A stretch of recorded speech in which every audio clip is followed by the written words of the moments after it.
नमस्ते दोस्तों। Partnership act के फर्स्ट वीडियो में हम लोगों ने पार्टनरशिप एक्ट 1930 के फर्स्ट वीडियो में हम लोगों ने पार्टनरशिप की डेफिनेशन को काफ़ी जम के पढ़ा था। आपको याद होगा हमने ये 1 2 3 4 पॉइंट्स डाल डाल के एक एक वर्ड को समझने की कोशिश की थी। एक बार डेफिनेशन बता देता हूँ, एलिमेंट्स देख लेते हैं, आगे चलते हैं हम लोग पार्टनरशिप एक्ट 1930 में। चलिए, क्या था? Partnership is the relationship between persons who have agreed to share the profit of a business carried on by all और any one of them acting for all. Partnership is the relationship between persons who have agreed to share profit of a business carried on by all और any one of them acting for all. Partnership क्या है? Relation है, यानी जो collective name of firm है वो collective name of जो partners है वो तो फर्म है। पार्टनरशिप उनके बीच का क्या है? रिश्ता है। यदि आपको बोले कि रिश्ता क्या कहलाता है तो आप कहना भैया पार्टनर के बीच का रिश्ता तो पार्टनरशिप कहलाता है। बिटवीन पर्सन्स प्लूरल था, यानी more than one. Artificial person भी चलेगा, नेचुरल पर्सन भी चलेगा, एक आर्टिफिशियल एक नेचुरल भी चलेगा, यानी कुछ आर्टिफिशियल कुछ नेचुरल चलेंगे, सारे आर्टिफिशियल चलेंगे, सारे नेचुरल चलेंगे, लेकिन जो पर्सन नहीं है वो नहीं चलेंगे। तो हु हैव एग्रीड, एग्रीड मतलब एग्रीमेंट होना चाहिए, मतलब एक वैलिड एग्रीमेंट होना चाहिए, मतलब कॉन्ट्रैक्ट होना चाहिए, कॉन्ट्रैक्ट होना चाहिए मतलब essential elements of valid contract सारे फुलफिल होंगे। पार्टीज की फ्री कॉन्सेंट होनी चाहिए, सर्वे बंदूक रखे किसी की हाँ नहीं ली हो, पार्टीज कॉम्पिटेंट होनी चाहिए, मतलब माइनर पार्टनर नहीं बन सकता है टेक्निकली। हमने कहा ना एक वैलिड कॉन्ट्रैक्ट होना चाहिए, तो कॉन्ट्रैक्ट के एसेंशियल एलिमेंट सारे यहाँ फुलफिल होने चाहिए। हाँ, एक माइनर को बेनिफिट्स के लिए हम फर्म में एडमिट कर सकते हैं with the consent of all the partners. ये तो हम लोगों ने कॉन्ट्रैक्ट एक्ट में पढ़ा था कि माइनर के जहाँ भले की बात होगी वहाँ कॉन्ट्रैक्ट वैलिड हो जाता है।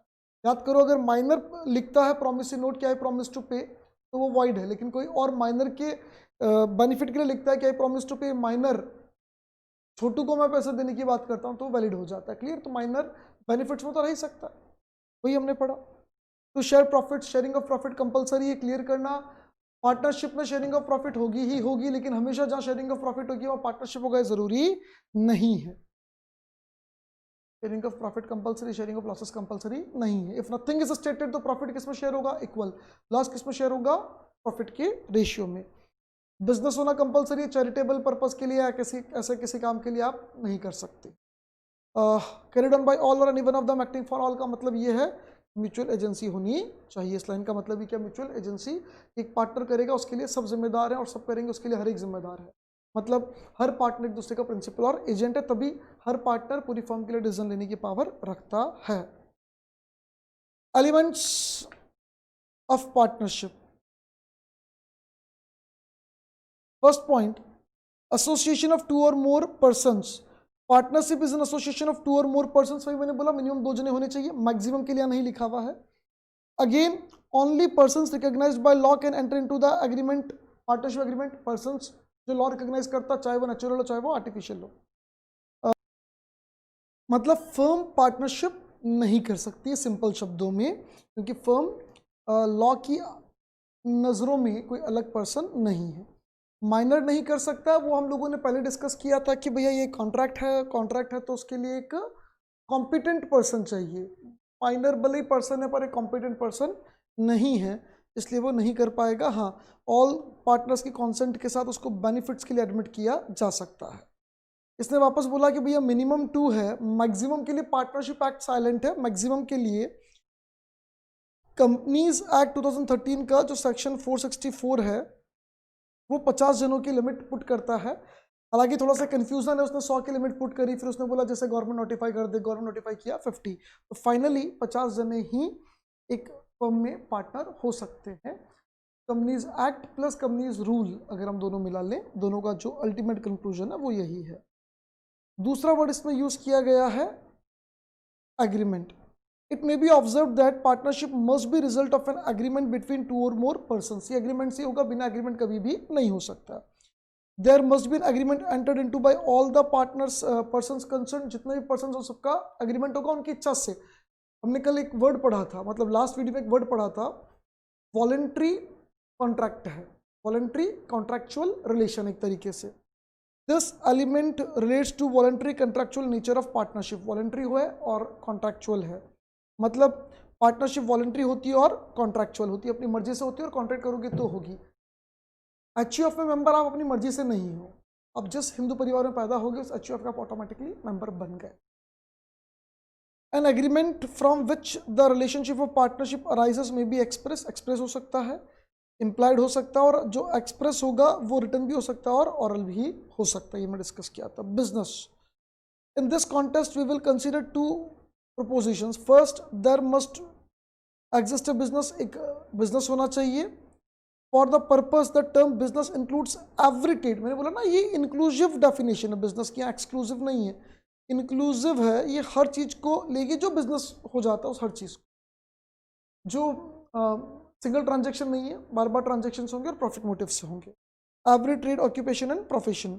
The existence of business is essential. Secondly, the motive of business is the acquisition of gains, यानी बिजनेस का ऑब्जेक्टिव क्या होता है? प्रॉफिट कमाना होना चाहिए, ये कह रहा है। वैसे भी बिजनेस का ऑब्जेक्टिव प्रॉफिट कमाना ही होता है। प्रॉफिट कमाने के लिए बिजनेस होता है भैया, क्रिकेट खेलने के लिए बिजनेस थोड़ी होता है, मतलब टाइम पास के लिए बिजनेस थोड़ी होता है। Therefore, there can be no partnership where there is no intention to carry on business or to share profits. अगर पैसा कमाना और प्रॉफिट शेयर करने का उद्देश्य नहीं है तो वहाँ कभी पार्टनरशिप नहीं हो सकती। Agreement to share profits. The sharing of profit is an essential feature of the partners. There can be no partnership where only one partner is entitled to the whole profit of the business. एक बंदे को पूरा profit मिलेगा, बाकी को salary मिलेगी, तो वो आप भले उसको बोल दो ये पार्टनरशिप है, लेकिन वो पार्टनरशिप नहीं है। हम लोगों ने पिछले वीडियो में भी ये डिस्कस किया था। Partners must agree to share the profits in any manner they choose, in any manner, वो तुम कैसे भी चाहें, पर इसको मिनिमम गारंटी है कि 50,000 तो उसको देंगे हम प्रॉफिट में, उसके बाद हमारा रेशियो 2:3:1, गारंटीड प्रॉफिट भी हो सकता है, रेशियो मर्जी है जो रख सकते हो, कोई दिक्कत नहीं है। But an agreement to share losses is not essential element, losses share करना एसेंशियल नहीं है। It is open to one or more partners to agree to share all the losses, ये ओपन है भैया कि कोई एक पार्टनर या कुछ पार्टनर बोल दे कि हम पूरा लॉस शेयर करेंगे, प्रॉफिट होगा तो सबका, लॉस होगा तो सिर्फ हमारा। However in the event of losses unless agreed otherwise there must be borne in the profit sharing ratio, यानी अगर लॉस के लिए कुछ नहीं कहा गया है तो पीएसआर में उसको हम क्या करेंगे? शेयर करेंगे। Next, business carried on by all और any one of them acting for all. ये एग्जांपल्स जो छोटे छोटे हैं, ये सिंपल एग्जांपल से एक बार आप रीड करोगे समझ में आ जाएंगे। जहां कुछ टिपिकल एग्जांपल होगा वहां मैं बिल्कुल उसको रीड करूंगा, आपको समझाऊंगा, पर सिंपल सिंपल है, डायरेक्टली आपको समझ में आ सकता है, इसलिए मैं ये एग्जांपल्स कई बार स्किप कर देता हूं। The business must be carried on by all the partners or any one or more of the partners acting for all, यानी सबके सब पार्टनर्स उस बिजनेस को कैरी करें, या कुछ पार्टनर्स कैरी करना चाहे तो कर सकते हैं और वो सबके बिहाफ पर कर रहे हैं। यानी अगर एक पार्टनर भी डिसीजन ले रहा है, एक पार्टनर अगर गुड्स परचेज कर रहा है तो सबके बिहाफ पर कर रहा है, एक पार्टनर अगर फर्म में लोन ले रहा है तो सबके बिहाफ पर ले रहा है, यानी वहाँ रिस्पॉन्सिबिलिटी किसी एक पार्टनर की नहीं बनेगी, सबकी बनेगी। This is the cardinal principle of the partnership law. से पूछ लिया जाए, कार्डिनल मतलब मेजरमेंट करना, किसी चीज़ को मापना, तो अगर आपको ये मापना है, इस चीज़ का मेजरमेंट करना है, इस चीज़ को फाइंड आउट करना है कि कुछ लोगों के बीच में पार्टनरशिप है कि नहीं है, तो सिंपल सा एक चीज़ जो वहाँ काम आएगा वो है mutual agency. Mutual agency, mutual agency सिर्फ एक ही बिजनेस फॉर्म में होती है, वो है पार्टनरशिप। कंपनी में नहीं होती, प्रोप्राइटरशिप में नहीं होती, एचयूएफ में नहीं होती, सिर्फ एक ही जगह होती है, वो क्या है? पार्टनरशिप। पार्टनरशिप में ही म्यूचुअल एजेंसी होती है। आपसे कभी पूछ लिया जाए what is cardinal principle of partnership, partnership का कार्डिनल प्रिंसिपल क्या, मेजरेबल प्रिंसिपल क्या, किसके बेसिस पर आप बात करते हो कि पार्टनरशिप है कि नहीं है, तो हम वहां पे कहेंगे म्यूचुअल एजेंसी, या फिर हम ये भी लिख सकते हैं business carried on by all और any one of them acting for. दोनों, मतलब मैं ये लाइन लिखूं या म्यूचुअल एजेंसी लिखूं, दोनों एग्जैक्ट एक बात है, 1% भी दोनों में कोई फर्क नहीं है। An act of one partner in the course of the business of the firm is in fact an act for all the partners. यानी कोई भी एक पार्टनर अगर कोई भी कुछ एक्ट करता है in the course of business, यानी अपनी फर्म के लिए, देखो कोई एक पार्टनर शादी करता था, कहोगे चलो सबकी शादी हो गई, सुहागरात सब, सॉरी, ये नहीं है, मतलब कोई एक पार्टनर करेगा उसके लिए सबको अधिकार है, सब जिम्मेदार है, ऐसा नहीं है। सब किसी एक पार्टनर के बच्चा बोले जिम्मेदार कौन, बोले सब, क्यों? बोले पार्टनरशिप एक्ट में लिखा है कोई भी एक पार्टनर कुछ भी करेगा लायबिलिटी सबकी बनेगी, तो साहब ये इसका बेटा होने वाला है, इसका बच्चा होने वाला है, इसके लिए जिम्मेदार कौन है? सब। ऐसा नहीं है। In the course of business, business के अंदर as a partner for the business वो कुछ भी करता है तो उसके लिए ऑल द पार्टनर्स रिस्पॉन्सिबल। यानी अगर कोई पार्टनर किसी थर्ड पर्सन के पास जाता है और कहता है मेरे को 5 लाख रुपए का लोन चाहिए, मेरे को, उसने नहीं कहा फर्म को चाहिए, मेरे को 5 लाख रुपए का लोन चाहिए, तो who will be held responsible? That person only, because at that time he was not acting in the capacity of A partner. कोई कैपेसिटी ऑफ पार्टनर में एक्ट ही नहीं कर रहा था, वो तो अपने लिए लोन मांग रहा है। यानी जिसने लोन दिया है वो कल किससे रिकवर कर सकता है? सिर्फ उसी व्यक्ति से जिसको लोन दिया गया है, बाकी पार्टनर्स को भी नहीं सकता। Each partner carry on business in the is the principal as well as agent of all the other partners. हर वो पार्टनर जो बिजनेस कर रहा है वो प्रिंसिपल भी और एजेंट भी है। He is an agent in so far he can bind the other partners, मतलब वो उस हद तक एजेंट माना जाएगा जब तक वो बिजनेस की कैपेसिटी में काम कर रहा है, यानी उसके पास अथॉरिटी है बाकी पार्टनर्स को बाउंड करने की। It may be noted that the true test of partnership is mutual agency. True test of partnership की पार्टनरशिप है कि नहीं, उसका ट्रू टेस्ट, उसका कार्डिनल प्रिंसिपल क्या है?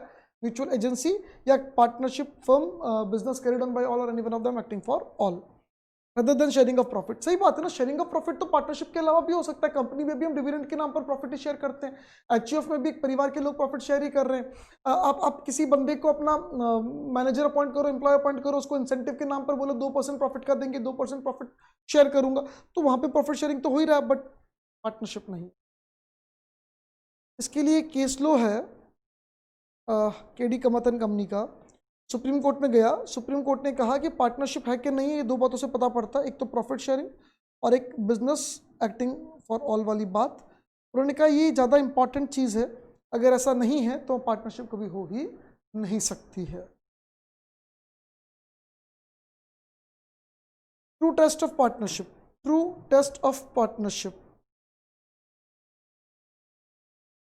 पार्टनरशिप का ट्रू टेस्ट क्या है, कैसे पता पड़ेगा कि पार्टनरशिप है कि नहीं है? इसके ऊपर एक बात लिखी हुई जो हम ऑलरेडी पढ़ चुके हैं कि पार्टनरशिप एग्रीमेंट जो होता है उसको हम पार्टनरशिप डीड कहते हैं, जिसमें जनरली लिखा होता है कि पार्टनर्स के नाम क्या है, क्या बिजनेस करेंगे, क्या नहीं करेंगे। क्लियर है? पार्टनरशिप फर्म का बैंक अकाउंट सभी पार्टनर ऑपरेट करेंगे, कोई एक पार्टनर ऑपरेट कर सकता है, उसमें साइन किसका चलेगा? सभी पार्टनर्स के साइन करने से बैंक अकाउंट ऑपरेट होगा कि कोई एक पार्टनर भी साइन कर सकता है? ये क्लियर करना, कोई एक पार्टनर भी कर सकता है क्योंकि म्यूचुअल एजेंसी होती है, एक पार्टनर के द्वारा किया गया साइन, सबने साइन किया है, सही माना जाएगा, तो किसी एक पार्टनर के द्वारा भी साइन किया जा सकता है। ठीक है?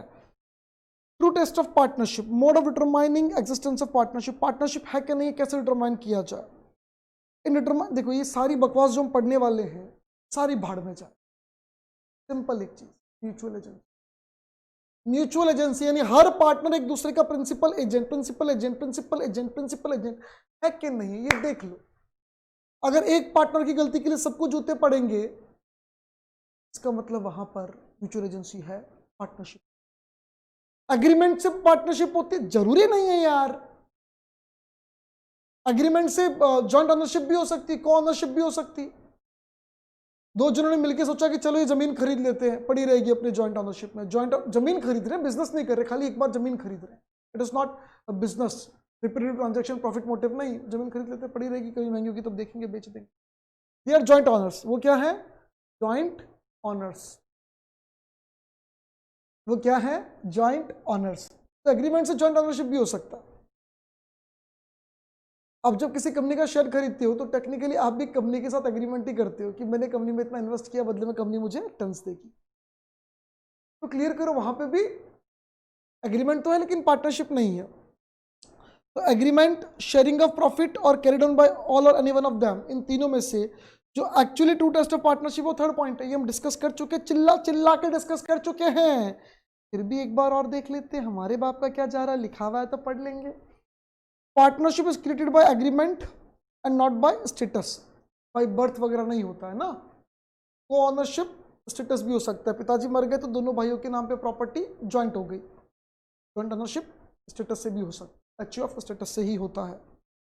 The relation of partnership arises only from contract and not from status, and in particular the member of HUF carrying on a family business as such और a Burmese Buddhist husband wife, जैसे undivided undivided family होती है वैसे Buddhism में भी husband wife, इसमें क्या दो तरीके का कंसेप्ट चलता है बुद्धिज्म में भी, एक महायान और एक और ऐसा कुछ है, मैं इतना ज़्यादा नॉलेज नहीं है मेरे को, एक महायान और एक और दो होते हैं, तो उनमें से एक में ये कंसेप्ट होता है कि हस्बैंड वाइफ साथ में मिलकर बिजनेस करते हैं।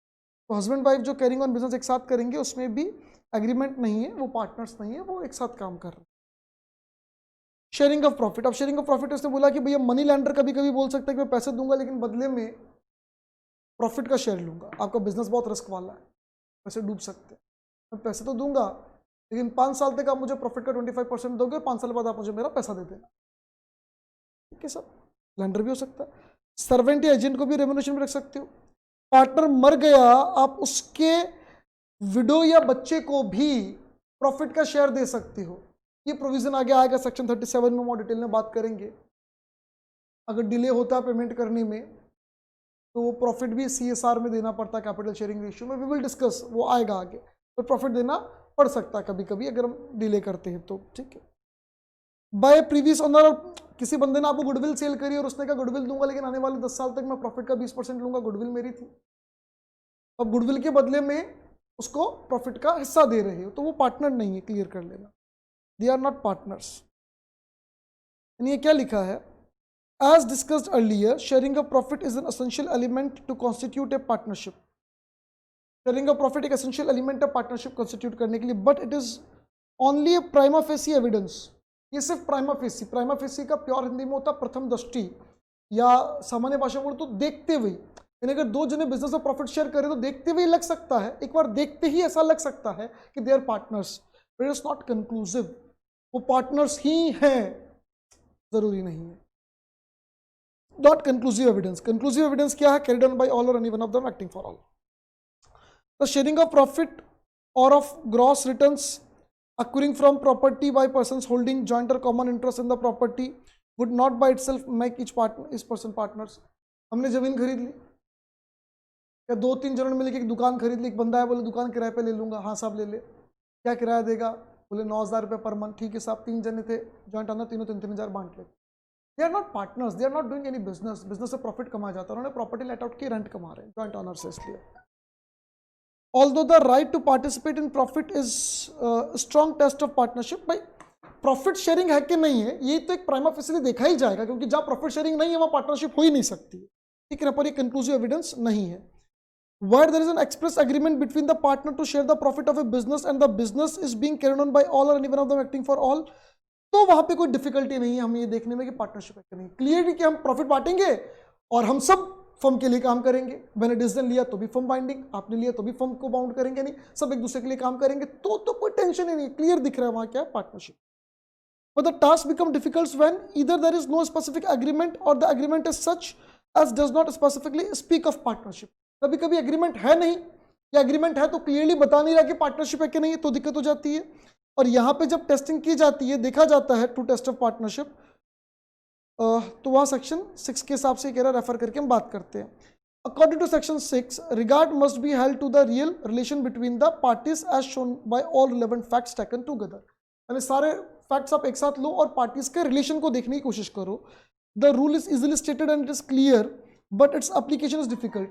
रूल क्लियरली स्टेटेड है, क्लियरली लिखा हुआ है, लेकिन उसका एप्लीकेशन डिफिकल्ट है। ये सर्कमस्टेंसेस पर समझ पाना कि यार ये इसने किया, इस पार्टनर ने ऐसा किया, तो क्या ये म्यूचुअल एजेंसी हो रही है क्या, नहीं यार इसके कहने से ये तो बात मानता ही नहीं है, नहीं ये तो कह रहा है भैया मैं इसके लिए जिम्मेदार नहीं हूँ, कह रहा, मतलब सिचुएशन पर उसको अप्लाई करना is quite difficult. Cumulative effect of all relevant fact such as return, verbal agreement, real intention वगैरह, इन सबको एक साथ डालना इज क्वाइट डिफिकल्ट, ठीक है। फिर agency, existence of mutual agency which is the cardinal principle of partnership is very much helpful. देखो वापस सेक्शन 6 यही कहता है कि आप सारी सिचुएशन को देख के समझो कि वहां पे क्या दिख रहा है, सारी सिचुएशन को समझ के देखना क्या है, म्यूचुअल एजेंसी है कि नहीं है, क्योंकि प्रॉफिट शेयरिंग तो कंक्लूसिव एविडेंस है ही नहीं। क्लियर, तो जहां क्लियर एग्रीमेंट है वहां तो खत्म, जहां क्लियर एग्रीमेंट नहीं है वहां सर्कमस्टेंसेस से हम पहले देखेंगे प्रॉफिट शेयरिंग हो रहा है क्या, हाँ तो चलो हो सकता है शायद पार्टनरशिप, हो सकता है शायद पार्टनरशिप हो, और जब हम फाइनली देख लेते हैं कि हाँ पार्टनरशिप है, मतलब म्यूचुअल एजेंसी है, एक पार्टनर के करने से सब पार्टनर रिस्पॉन्सिबल बनते हैं, तो वहां पर पार्टनरशिप पक्का है ये पता पड़ जाता है। एक केस था शांतिरंजन दास गुप्ता, ये शायद इनकी स्पेलिंग गलत है यार, ये कुछ और नाम था इनका, ये असम का केस है, असम इज माई मेरा बचपन वहीं गुजरा है, असम का केस है। और इस केस में नजॉय नाम की एक जगह थी, वहाँ कोई मिल थी, उसने कहा तेरी मिल थोड़ा अच्छा परफॉर्म नहीं कर रही, मैं पार्टनर बनता हूँ, अपन बहुत जोरदार काम करेंगे, आप प्रॉफिट कमाएंगे, खूब उसको चढ़ाया। उसने कहा ठीक है ठीक है। तो फिर उन्होंने रिटर्न एग्रीमेंट क्या किया कि मैं मिल तुझे दे रहा हूँ, तू संभाल लेगा और तू मुझे इतना प्रॉफिट देगा। और थे टेक्निकली शायद पार्टनर, लेकिन रिटर्न एग्रीमेंट ये हुआ।